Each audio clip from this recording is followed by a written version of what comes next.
여러분과 인사 나눕니다. 복음의 뿌리 내린 제자입니다. 꼭 복음의 뿌리 내기를 주님의 축원드립니다.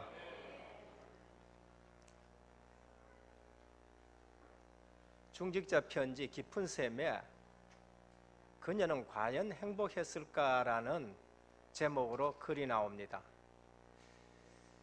명품 가방을 들고 외제차를 타고 다니고, 그리고 백화점에 가서 하루에 몇백만 원씩 상품을 사고, 그리고 그 차 몰고 스키장을 다니고, 그래 다니는 그녀는 과연 행복했을까라는 질문을 하고 있습니다. 근데 알고 보니까 그 여자가 4년 반 전에 남편을 살해시키고 보험금 4억 5천을 타고, 그리고 다시 이제 재혼했는데 그 남편도 또 살해해서 보험금 5억 5천만을 타고, 그 돈으로 외제차를 타고, 그 돈으로 명품 가방을 구입하고, 그러면서 백화점 가서 좋은 옷을 사고, 그러면서 스키장을 다니고 온갖 호화로운 생활을 다 하다가 시어머니가 마음에 잘 들지 않다 해가지고 시어머니까지 살해하고, 그러면서 이제는 완전히 자기 딸까지 또 보험금 타기 위해서 살해할 계획을 세우다가 들통이 난 거지요. 과연 그 사람은 행복했을까? 붙들려서 하는 얘기가 일찍 내가 잘 붙들렸다, 자기도 불행했는 것이고 자기도 마음에 평안이 없었다는 것을 우리에게 말씀을 합니다. 우리의 삶이 절대 복음 안 가지면은 속기 쉽습니다. 육신의 눈으로 보면은 또 속아요. 지식의 눈을 가지고도 보이지 않는 것이 영적 상태인 것입니다. 복음을 알게 되면은 우리가 보이지 않는 것을 보게 되는데 그것을 믿음이라고 말합니다. 명품 가방을 거머맸다고 명품 인생이 되느냐? 절대 그런 법이 없지요. 가방 크다고 공부 잘하느냐? 절대 그런 법도 없고요. 교회 건물이 크다고 그 교회가 좋은 교회냐? 그것도 그렇지 않아요. 그래서 우리가 복음 모르면은 속기 쉽다는 것을 다시 한번 말씀드립니다. 복음 모르면은 목사도 속는 것이고, 목사도 당하는 것이고, 장로님도 당하는 것이고, 복음 모르면은 언제든지 당할 수밖에 없는 것이 우리 인간입니다. 마지막으로 남기는 말이 무엇인가? 그것이 그 사람의 진정한 인생인데, 세상 사람들이 마지막에 남긴 말들 보면은 우리에게 한평생 살았지만은 답이 되지 않는 것이지요. 나폴레옹은 마지막에 나는 칼과 창으로 전 세계를 정복하려 했지만은 실패했는데, 예수 그리스도는 사랑으로 전 세계를 정복했다. 칼도 아니고 창도 아닌 거, 그것 가지고 전 세계를 바꾸어 나간다라고 말을 했습니다. 그리고 또 알렉산더 대왕은 전 세계를 지배하고 정복을 했는데 마지막에 죽을 때에 한 말이 뭐냐? 내 관에 구멍 2개를 뚫어라. 그리고 내 손을 내놓아라. 인생은 빈손으로 왔다가 빈손으로 간다는 것을 많은 사람들에게 알게 해라라고 그렇게 말하고 있는 것입니다. 그러면서도 또 우리는 그 유명한 마릴린 monroe가 자기 인생에 부족한 것이 없고 인기도 명예도 모든 것을 다 가졌지만은 결국 마지막에 내 인생은 파장하여 문 닫는 해수욕장 같아라고 그렇게 얘기를 하고 죽은 것을 볼 수 있습니다. 그래서 진짜 우리가 복음만이면은 우리 인생에 쏟기 쉬운 것이죠. 톨스토이 같은 분들은 마지막에 이렇게 말해요. 내 아내가 내가 가까이 오게 하지 말라. 그만큼 아내한테 또 시달리는 사람이었는 것 같아요. 버나드 쇼는 아주 독설가로 유명합니다. 극작가인데, 근데 그분은 그렇게 얘기를 했어요. 우물쭈물하다가 내 이럴 줄 알았다, 그렇게 얘기를 하고 마지막을 거둔 것입니다. 우리는 자칫 잘못하면은 우리 인생이 정말로 가치 없는 것에 살아가다가 우물쭈물하다가 내 이럴 줄 알았다 하는 사람들이 많이 있을 거예요. 그래서 신앙생활은 절대 흉내낼 수 없습니다. 하나님 앞에 우리 자신을 딱 세우고 하나님 앞에서 우리가 정말로 믿음 생활해야 된다는 것을 말씀을 합니다. 처음부터 틀린 인생 가면 갈수록 틀려요. 옆에서는 열심히 하라 그래요. 열심히 할수록 더 틀리게 되는 것이 우리 인생인 것입니다. 그래서 인생 정체성을 모르면은 그 인생은 똑같이 틀린 인생을 자꾸 살아가는 거지요. 그런데 인생 정체성을 어디에서 알려주느냐? 세상 도서관을 다 뒤져도 인생에 대한 정체성은 나타나지도 않고 답을 주지도 않아요. 저는 철학 공부할 때에 예전에 참 어렵더라고요. 철학 숙제 내는데 그게 참 어려워요. 그런데 복음 말고 나니까 철학이 어려운 것이 아니라 간단하다라는 것이 답이 나와요. 철학을 아무리 열심히 공부해도 철학 열심히 하는 사람일수록 자살을 더 많이 해요. 그래서 인생에 답이 있느냐? 없어요. 너 자신을 알아라, 소크라테스가 말했습니다.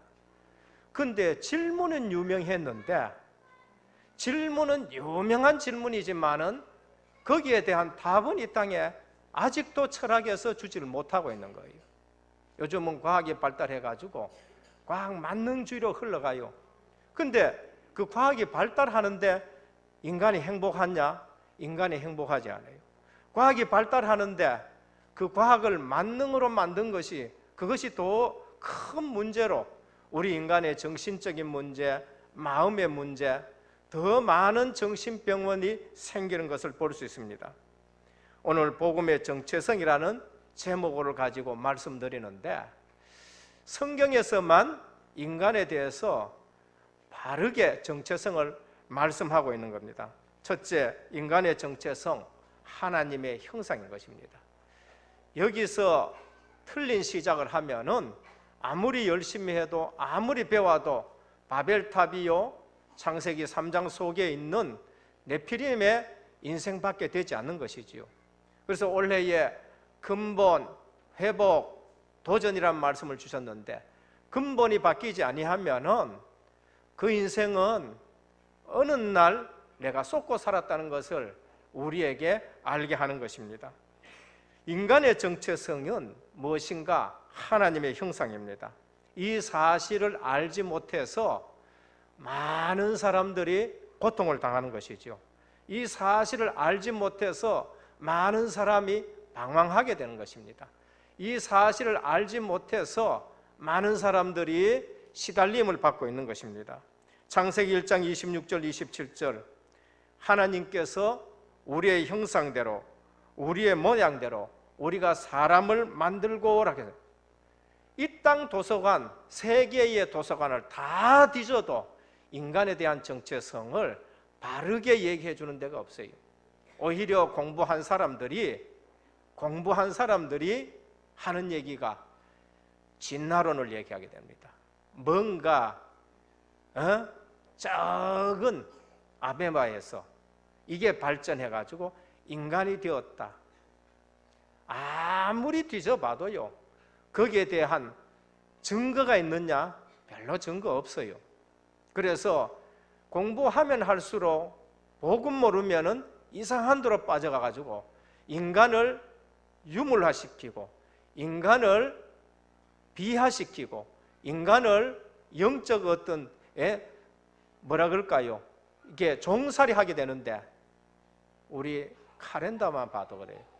월, 화, 수, 목, 금, 토, 일. 그게 뭡니까? 그게 전부 다 해, 달, 그 다음에 움직이는 우리 행성. 거기에 인간을 전부 맞춰가지고 사주팔자 운명으로 끌고 가는 것을 볼 수 있지요. 우리는 하나님이 다스리는 권세를 주셨습니다. 시편 8편 5절에서 9절에 보면은 사람이 무엇이 간데 주께서 저를 생각하시며 인자가 무엇이 간데 주께서 저를 권고하시나이까.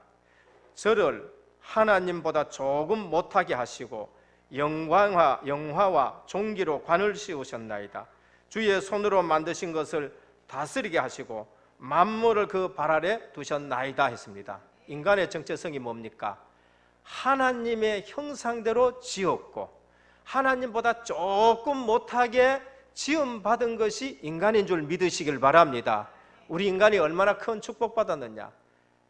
만물을 다 복종시키게 하고 만물을 다스릴 수 있는 위치에 인간을 뒀어요. 왕적 권세예요. 왕적 권세입니다. 그러니까 시편의 기자는 하나님보다 우리를 조금 못하게 했다.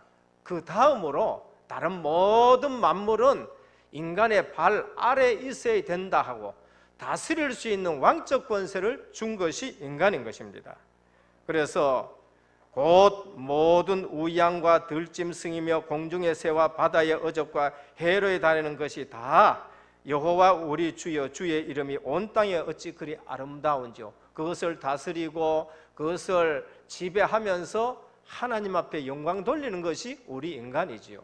그런데 세상 지식이 이걸 가르쳐 주느냐? 안 가르쳐 줘요. 그래서 우리가 복음 가진 자의 정체성을 무엇인가 다시 한번 확인해야 됩니다. 인간의 정체성은 하나님의 형상으로 지음받았기 때문에 우리는 영적 형상을 가지고 있어요. 하나님은 영이시니 안 보입니다. 그래서 그 형상, 영혼을 우리에게 주셨어요. 우리 육신은 보이지만은 우리 영은 보이질 않아요. 그래서 영이 떠나갈 때에 우린 죽었다라고 얘기를 하게 되는 겁니다. 육신과 영혼이 분리되는 것을 죽었다 얘기를 하는 것이죠. 그래서 이 땅에 사는 동안에 영적 형상을 가진 인간이 행복한 것이 뭔가? 하나님과 함께 사는 거예요. 그게 예배인 줄 믿으시기를 바랍니다. 요한복음 4장 24절에 하나님은 영이시니 예배하는 자가 신령과 진정으로 예배할지니라. 그래서 영적 형상 가진 자는 하나님과의 예배 관계가 가장 중요한 거예요. 예배 놓친다. 가장 중요한 것을 놓친다는 것입니다. 고린도후서 3장 17절에 주는 영이시니 주의 영이 계신 곳에는 자유가 있느니라 했었습니다. 그래서 우리가 하나님의 성전으로 하나님의 영이 우리 속에 거하시면 우리는 성전이 되고 우리는 자유함을 입는 것이지요. 그래서 진리를 알지니 진리가 너희를 자유케 하리라. 복음 알면은 자유하게 되는 겁니다. 어디에 매이질 않아요. 불신자 얼마나 많이 매입니까? 말은 안 해요. 말은 안 하는데 방향에도 매이고, 말은 안 하는데 사주팔자에도 매이고, 말은 안 하는데 궁합에 매이고, 말은 안 하는데 터에 매이고. 생명의 성령의 법이 죄와 사망의 법에서 너를 해방하였음이라. 그래서 예수 믿는다는 거예요. 예수 그리스도 안에서 인간의 정체성을 확인하면은요, 그것만큼 자유스럽고 그것만큼 기쁜 것이 없고 진짜 해방된 삶을 사는 것입니다. 인간의 정체성, 도덕적인 형상을 가지고 있습니다. 인간은 도덕적인 형상을 가지고 있는데 하나님이 만드실 때 그랬어요. 에베소 4장 24절에 보면 하나님을 따라 해서 우리가 어떻게 지음을 받느냐? 하나님을 따라 지음 받았어요. 의와 진리의 거룩함으로 지으심을 받은 새 사람을 입어라 하셨습니다. 그래서 우리는 누구냐? 의와 진리와 거룩함으로 지음 받은 존재가 인간이란 말이에요.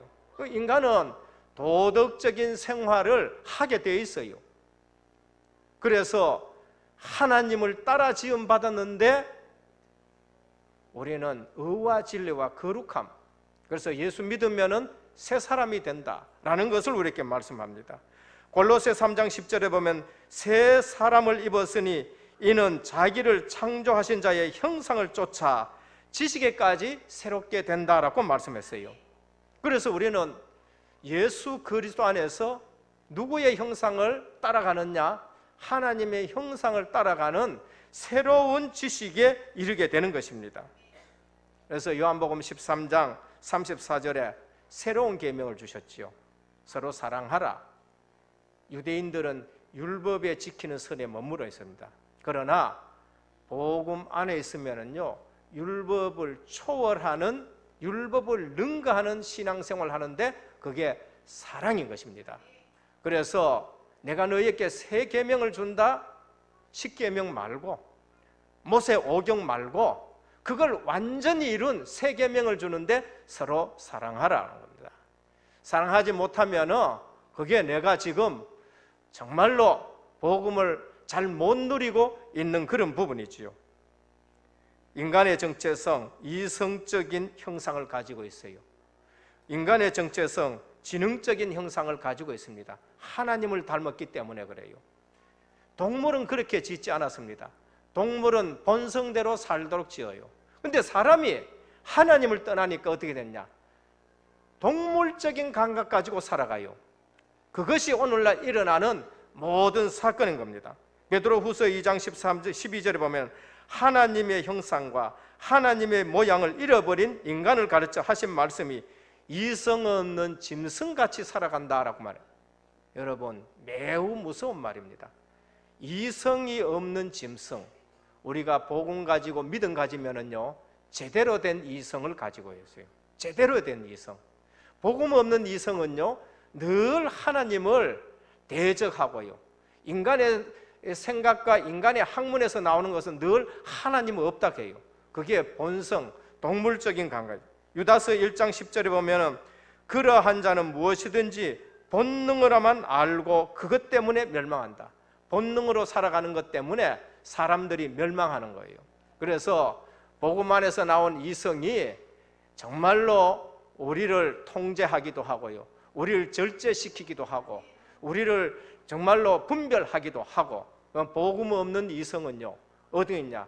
본능대로 살아가서 멸망에 이르게 한다라고 말씀을 합니다. 그래서 오늘 우리가 빨리 알아야 될 것은 우리 몸도 하나님의 형상이 반영된 몸이다라는 걸 알아야 돼요.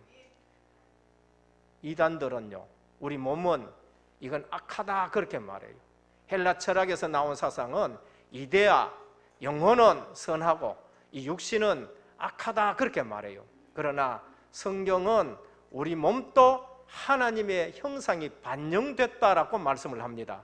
그래서 마지막 날에 영과 육을 다시 한번 회복시키는 날이 오는데 그 날이 주님 재림하시는 날인 줄 믿으시길 바랍니다. 그래서 먼저 죽은 자들이 부활하게 되고 그 다음에 믿는 자들이 다시 변화되는데 부활체로 다 변화가 되는 거지요. 그래서 우리 몸도 빌립보 3장 21절에 보면은 우리의 낮은 몸을 자기의 영광의 몸의 형체와 같이 병케 하시리라. 우리 몸을 학대하면 안 돼요. 우리 몸이 악하다 이렇게 생각하면 안 돼요.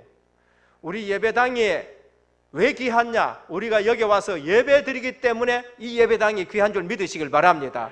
성령 하나님께서 내 속에 거하시기 때문에 우리 몸이 귀한 줄 믿으시길 바랍니다. 우리 몸도 하나님의 형상대로 반영되었다는 거예요. 그래서 우리 몸을 소중하게 여겨야 되고요, 우리 몸을 가까이 되고 우리 몸을 건강하게 하도록 해야 되는 것입니다. 그래서 욥기 10장 11절에 보면 가죽과 살로 내게 입히시며 뼈와 힘줄로 나를 뭉치시고 생명과 은혜를 내게 주시고 권고하심으로 내 영을 지키셨나이다 라고 하셨어요. 그래서 우리 인간은 영과 몸이 같이 하나 되어서 인간이 되었고 천사는 육체가 없는 거예요. 그래서 오늘 또 만물이 우리 인간에게 복종하게 되는데 이거 놓치면 인생은 불신자 상태 6가지, 방향에도 매여야 되고요. 온데 다 매여. 하나님은 만물을 우리 발 아래 복종하게 하셨는데 왕적 권세 회복하기를 축원합니다. 둘째, 그러면은 바울의 전도 메시지를 우리가 갖고 있어야 돼요. 내가 복음만 해서 잃어버렸던 하나님의 형상을 우리가 회복했고 우리가 왕적 권세를 가지고 있다. 그러면은 전도 메시지, 복음 메시지, 사도 바울은 그 종교 생활에서 빠져나와 가지고 복음 메시지를 하는데 그게 로마서예요. 로마서에는 복음 메시지가 나오고 로마서에는 구원의 길이 나오고 로마서에는 불신자 상태가 나오고 로마서에는 하나님 자녀의 신분과 축복이 나오고 로마서에는 오직 의인은 믿음으로 말미암아 살리라. 딴 거 가지고 안 된다고 바울이 다 해봤어요. 바울의 전도 메시지, 그리스도 안에 나의 정체성을 회복하라는 겁니다. 1장이 뭡니까? 복음은 하시면서 불신자가 어디에 걸렸냐? 로마서 1장 2절, 3절, 4절 보면은요, 복음은 하나님이 선지자를 통해서 주신 것이고 그 복음은 거룩한 영으로 이 땅에 오신 것이고 그러면서 다윗의 후손으로 왔다라고 그렇게 말합니다. 근데 이단들은 다윗의 후손도 아니면서 내가 예수 그리스도라 그렇게 말하죠. 복음의 정의 로마서 1장 2절에서 3절에 나와요. 그러면서 1장이 뭐냐? 이방인의 죄가 뭐냐?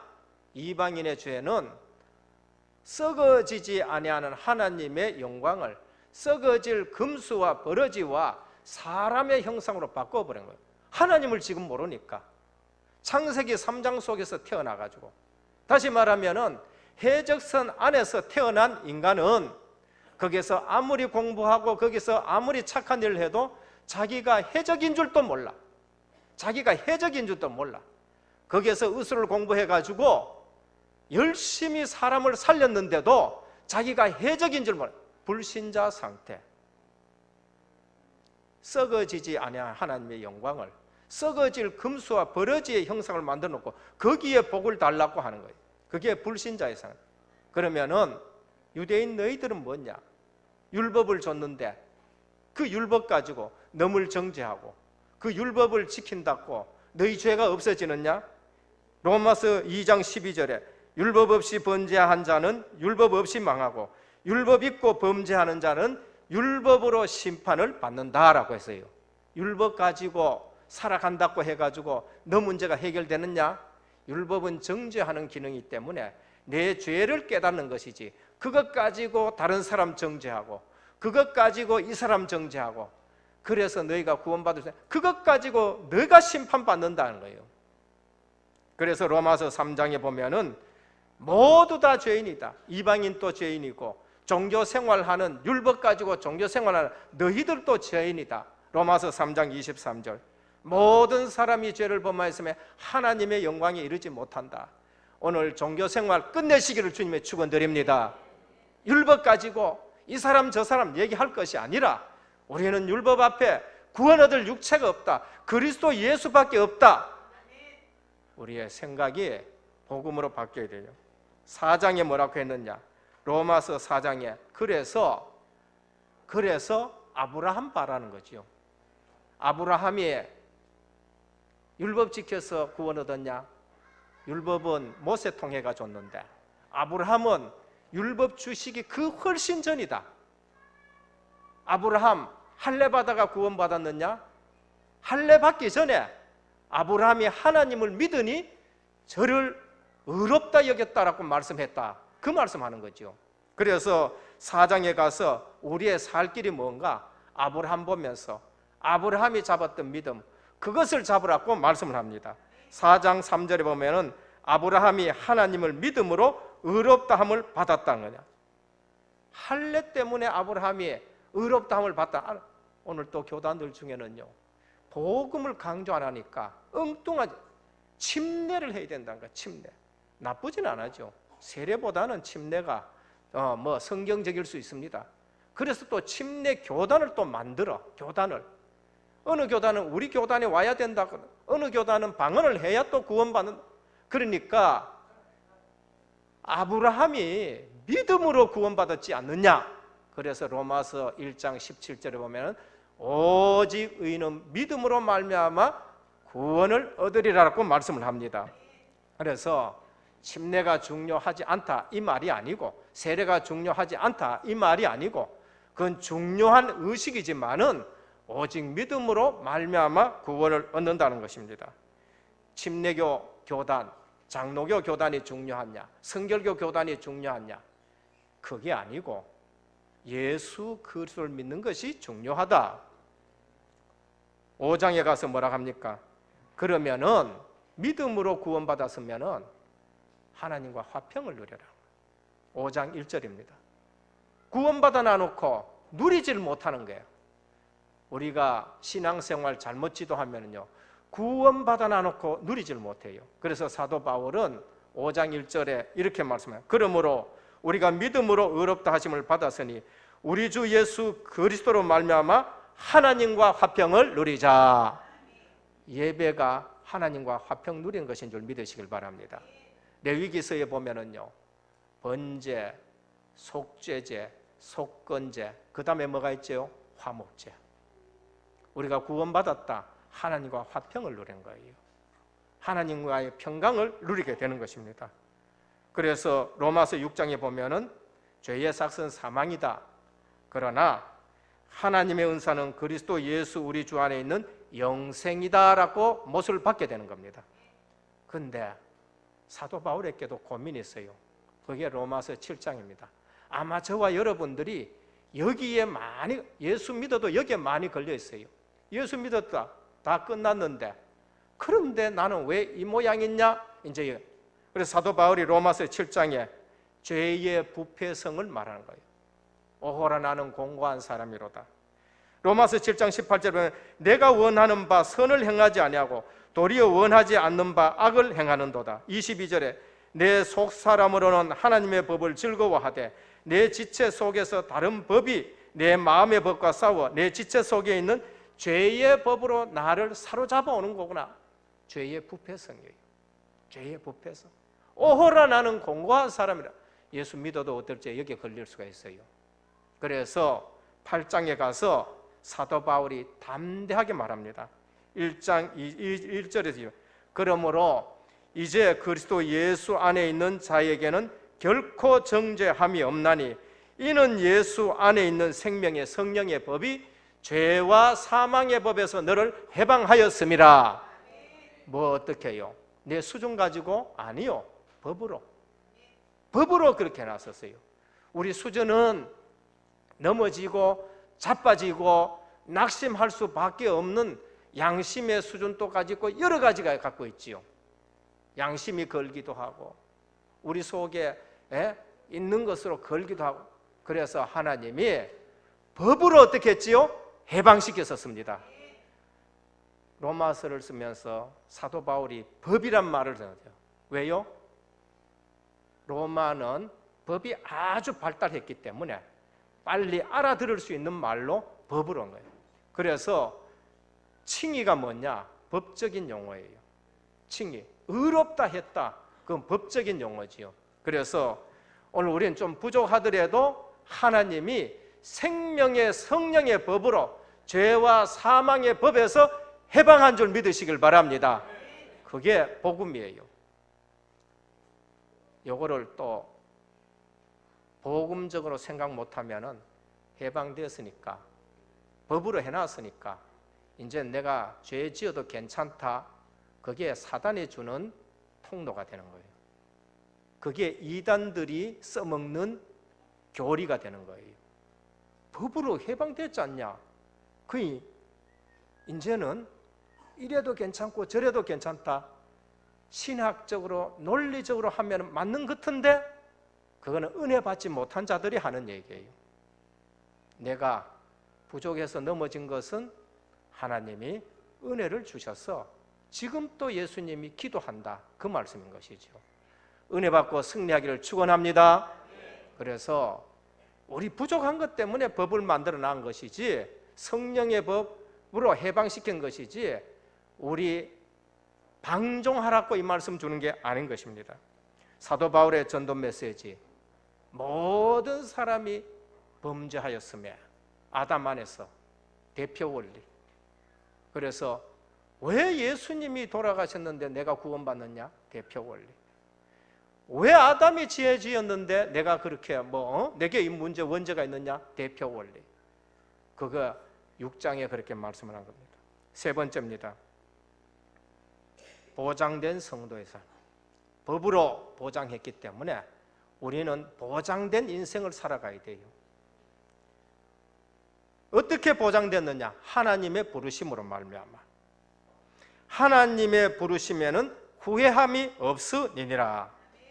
로마서 11장 29절에 보면 하나님의 은사와 부르심에는 후회하심이 없다 그래요. 하나님의 아브라함 불러놓고 후회하신 적이 있습니까? 없어요. 원래 그런 줄 알고 부르셨어요. 주님이 베드로를 불러놔놓고 후회하신 적이 있습니까? 원래 베드로가 그런 줄 알아요.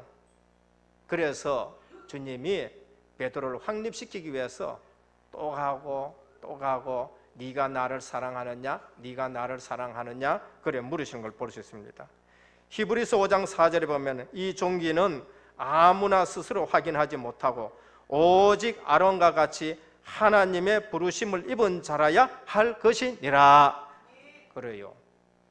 하나님의 부르심을 받은 자는 보장된 삶을 살아가는 거예요. 직분도요, 보장된 직분이에요. 오늘 아론도 히브리서 5장 4절에 어떤 분 직분 전화하면 말라고 직분 주느냐, 직분의 가치를 몰라요. 어떤 분 직분 전화, 목사님 이 직분이 가져가 있었거든. 내가 줬나? 성령의 기름 부으면 하나님이 기름 부었는 건데 가져가라는 겁니다. 아직도 우리가 제대로 배워야 되고요, 제대로 복음의 뿌리 내려야 돼요. 히브리서 5장 4절, 이 종기는 직분입니다. 아론이 대제사장이죠. 아무나 스스로 취하지 못하고 오직 아론과 같이 하나님의 부르심을 입은 자라야 할 것이니라. 직분도요, 하나님이 보장하시는 거예요. 로마서 8장 30절에 하나님의 부르심을 입은 자는요, 보장된 삶을 살아가는데 또 미리 정하신 그들을 또한 부르시고 부르신 그들을 또한 의롭다 하시고 의롭다 하신 그들을 또한 영화롭게 하셨느니라. 보장된 삶은 뭐로 시작되지요? 하나님의 부르심으로 말미암아. 그러면은 보장이 무엇으로 보장되느냐? 5가지입니다. 성경으로 하나님은 보장, 하나님 말씀으로 보장합니다. 이사야 40장 6절에 8절입니다. 우리 인생은 풀 같은 인생이라서 누구도 자기 자신도 보장 못해요. 모든 육체는 풀과 같고 그 모든 영광은 들의 꽃과 같은데 풀은 마르고 꽃은 시드나 여호와의 말씀은 영원히 서리라. 그러니까 하나님 말씀이 영원하기 때문에 하나님 말씀으로 우리를 보장하는 거예요. 말씀 붙들기를 축원합니다. 말씀 붙든 자가 응답을 받게 되고 말씀 붙든 자가 흔들리지 않아요. 저는 자주 말씀드립니다.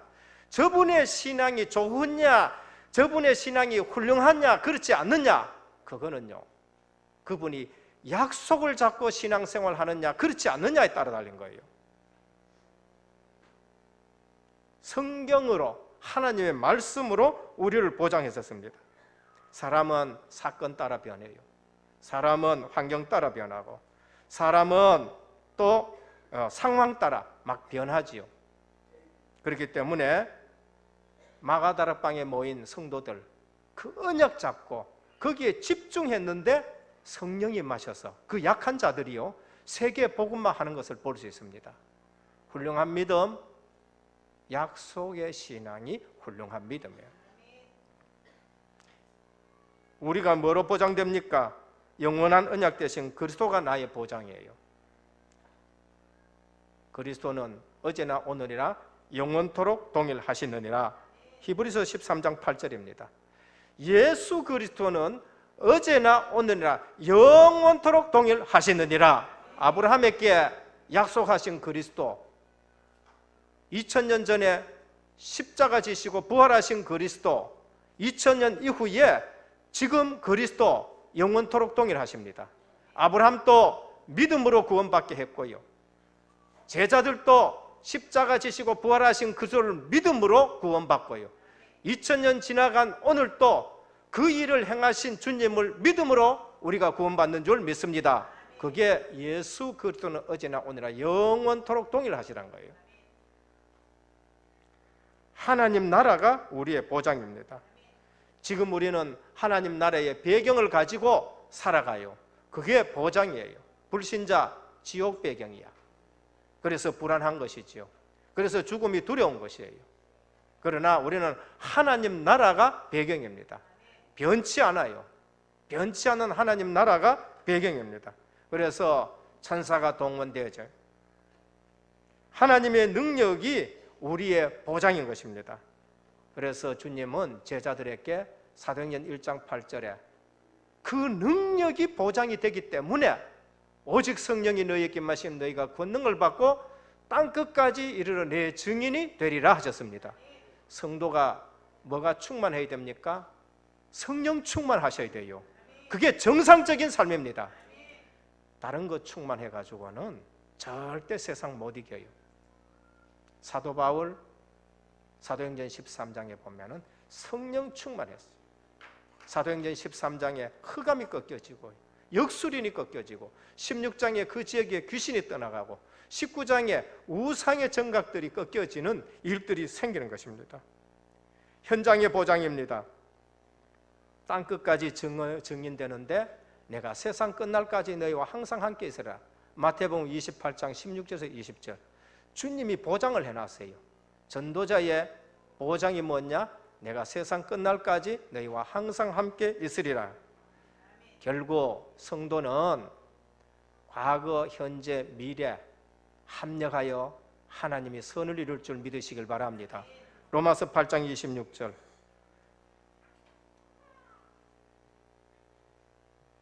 (28절입니다) 함께 봉독하겠습니다. 우리가 알거니와 하나님을 사랑하는 자 곧 그의 뜻대로 부르심을 입은 자들에게는 모든 것이 합력하여 선을 이루느니라 하셨습니다. 그래서 과거의 상처 복음만 해서 합력하여 선을 이룰 줄 믿으시길 바랍니다. 지금 있는 문제 거기에 걸려 넘어지고 자빠지고 포기하지 마시고 이것도 합력하여 선을 이룰 줄 믿으시길 바랍니다. 앞으로 있을 어떤 문제도 그러면은 우리가 두렵거나 염려하거나 하지 말고 그것도 하나님이 합력하여 선을 이루는 겁니다. 결론입니다. 복음 안에 있다. 보장되어 있잖아요. 그러면은 우리는 넉넉히 이기는 자의 삶을 살아야 돼요. 복음이 부족하고 복음이 달막달막하고 그렇습니까? 37절 한번 보겠습니다. 같이 봉독합니다. 37절. 그러나 이 모든 일에 우리를 사랑하시는 이로 말미암아 우리가 넉넉히 이기느니라. 그래요. 복음은 넉넉하게 이기게 해요. 그래서 요즘 주시는 말씀이 뭐죠? 복음으로 충분하신 겁니다. 복음이 완전한 것이고요. 그리고 복음이 모든 것입니다. 넉넉히 이긴다고 얘기했어요. 우리 생각이 자꾸 달막달막하고 우리 생각이 뭔가 부족한 것 같고 그건 내 생각이고 내 수준이에요. 사도 바울은 환난이나 핍박이나 칼이라 적신이라 그 어떤 것도 우리를 예수 그리스도의 사랑에서 끊을 수 없다. 복음의 능력을 말씀하는 거예요. 시편 23편 5절에 보면 다윗은 이렇게 말해요. 원수의 목전에서 내게 상을 차려놓고 기름으로 내 머리에 바르셨으니 내 잔이 넘치나이다 그랬어요. 복음은요 넘치는 거예요. 복음은 풍성한 것입니다. 요한복음 10장 10절에 예수님 이런 말씀하세요. 마귀가 온 것은 생명을 빼앗기 위해서 왔지만은 내가 온 것은 양으로 생명을 얻게 하고 더 풍성하게 하려 하심이라. 아버지 집에는 늘 풍성하다. 탕자가 그거 알았어요. 아버지 집에는 풍성하다. 그래서 내가 아버지 집에 돌아만 가니까 모든 것이 다 회복된 것입니다. 그래서 오늘 우리가 넉넉히 이기는 자가 누구냐? 복음 안에 있는 자. 그래서 넉넉히 이기는 자는 내 개인의 한계를 넘습니다. 사도 바울 개인의 한계 많아요. 영적 문제, 엄청나게 많은 사람이 사도 바울이, 근데 그거를 넘어가는 거예요. 넉넉하게 이긴다고 말씀했습니다. 가정의 한계를 넘는 자가 복음 가진 전도자입니다. 요셉이에요. 가정의 한계가 참 많은 자예요. 넉넉히 이겼어요. 교회의 한계를 넘는 자가 복음 가진 자예요. 사무엘, 실로에 있는 교회 얼마나 문제 많은지 몰라요. 근데 거기서도 하나님의 음성을 듣는 거예요. 민족의 한계를 넘는 자입니다. 모세, 하나님 나라를 이루는 사람이 됐죠. 사회생활의 한계를 넘는 자가 있습니다. 다윗, 나가니까 골리앗이 있는데 그것을 넘는 거예요. 그래서 복음은 우리로 넉넉히 이기는데, 오늘 로마서 8장은 그리스도인의 만세입니다. 3월 달에 3.1절에 대한독립 만세 많이 불렀지요. 오늘 또 그 한을 가지고 우리는 절기 때마다 8.15라든지 늘 만세 부르잖아요.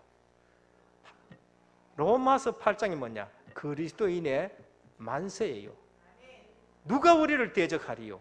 누가 우리를 송사하리요? 누가 우리를 정죄하리요? 누가 우리를 예수 그리스도의 사랑에서 끊으리요? 환난이나 핍박이나 공고나 그 어떤 것도 우리를 예수 그리스도의 사랑에서 끊을 수 없다. 복음 가진 자의 만세라고 보면 돼요. 보석 중에 보석 같은 말씀이 이 로마서 8장인 겁니다. 그래서 복음 안에서 인간의 정체성, 하나님의 형상을 가졌다. 하나님의 형상. 우리 몸까지도 하나님의 형상이 반영이 되었다. 도덕적인 형상, 이성적인 형상, 복음 안에서 그게 귀중하다는 거죠. 그러면 우리 전도자 사도 바울의 메시지를 가지고 세계 복음화에 보장된 인생 살아가기를 예수 그리스도의 이름으로 축원드립니다. 아버지 하나님, 감사를 드립니다. 복음은 넉넉히 이기는 것입니다. 우리의 잔이 넘치고 풍성하다고 하셨습니다. 복음으로 충분한 삶이 되게 하시고, 복음이 완전하고 복음이 모든 것이라는 것이 살아갈수록 체험되게 하옵소서. 개인의 한계도 넘고, 가정의 한계도 넘고, 교회의 한계도 넘고, 민족과 사회생활에도 한계가 넘는 전도자의 삶을 살아가게 하옵소서. 우리 주 예수 그리스도의 이름으로 기도드립니다. 아멘.